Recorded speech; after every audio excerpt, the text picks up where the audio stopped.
Now he is Rajya Sabha member and he is a very successful lawyer before becoming a judge. I gave yes, he was a governor also. And then I gave a copy to him. And I gave a copy to one Mr. Ramaswamy. He was the law minister in Karnataka and a Gandhian and with a long experience in public life. And another copy to Ashok Harnahalli. He was Advocate General of Karnataka. The three eminent lawyers, independently I gave to them just to listen to their opinion. And all of them said, you can go ahead and publish it. I asked a question to all the three of them. Suppose the government bans this. Can you help me legally? Ramajoy said, you go ahead. If a situation comes, all that you have to do is to sign the wakalat and you will not spend even a rupee. They will take care of you. And so did Mr. Ramaswamy, so did Ashok. All of them promised. And then what I did was, I approached some friends, managed it in such a way that the first edition of the book, 3,000 copies, was just distributed. It was sold without being publicized. I have a market. Whenever there is a news, Bhairappa has written a new novel, people will buy it without publicity. First edition was sold silently. And then the news was released in the local newspaper. Bhairappa's novel Avarana, new novel Avarana, is sold within 2 days. Second edition is expected. After 2 days, second edition is sold, news came. Yes, it was sold. So we waited till 10,000 copies were sold. And then, by then, about 1,000 copies were taken away by the Kannada reading public in America.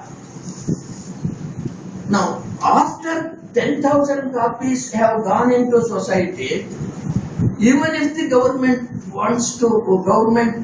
decides to ban it, what can they do? And this is the age of computer, and then what are the technical things? CD. Yes, CD and e-publication and so on and so forth, etc. It was not possible to ban it at all. Now, what I am saying is, in our country, which we boast as democracy, freedom of expression, etc. No, it is not.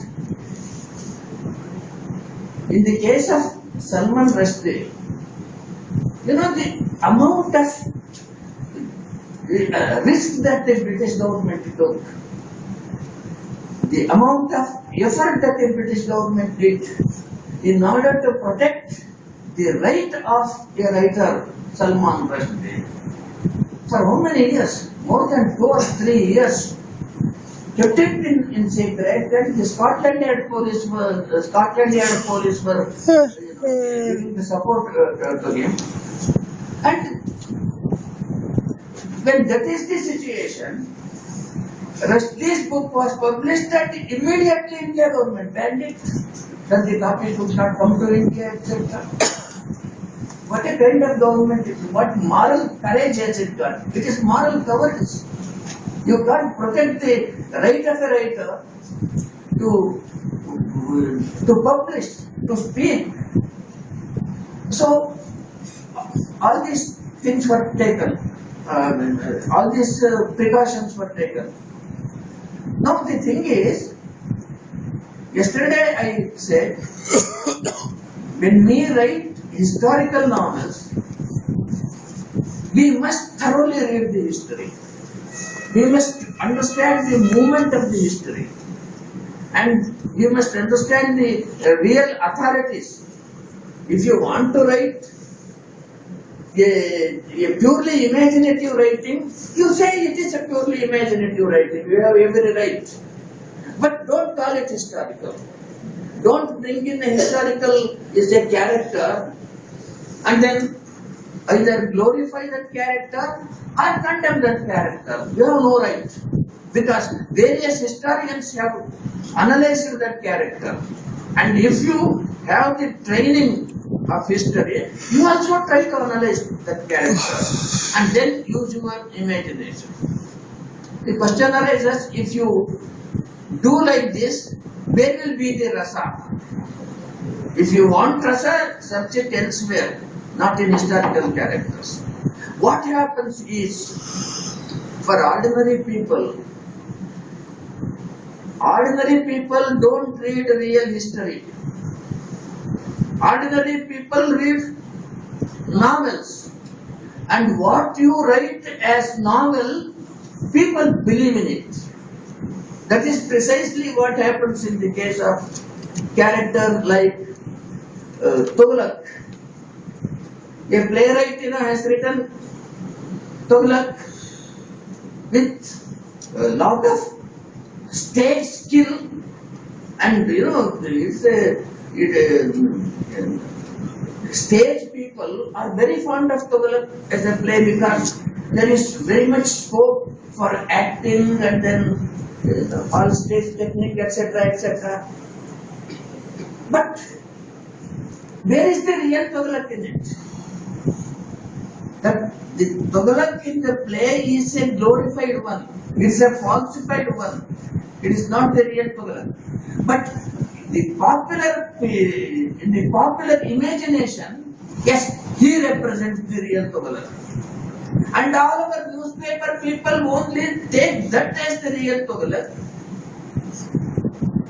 After all, our media people are more easily attracted towards that falsification and glorification. They don't have the patience and they don't have the mind also to go to the real truth. Now, what will be the result? Therefore, one must be very careful in understanding the real history. When you read about our ancestors, what is history? It is better we write our history. Our history is the life of our ancestors, with their follies, with their virtues, with the good things they did, and with the mistakes they committed. And if we write and analyze their mistakes, it helps us to improve ourselves. And if we appreciate their virtues, it helps us to adopt those virtues.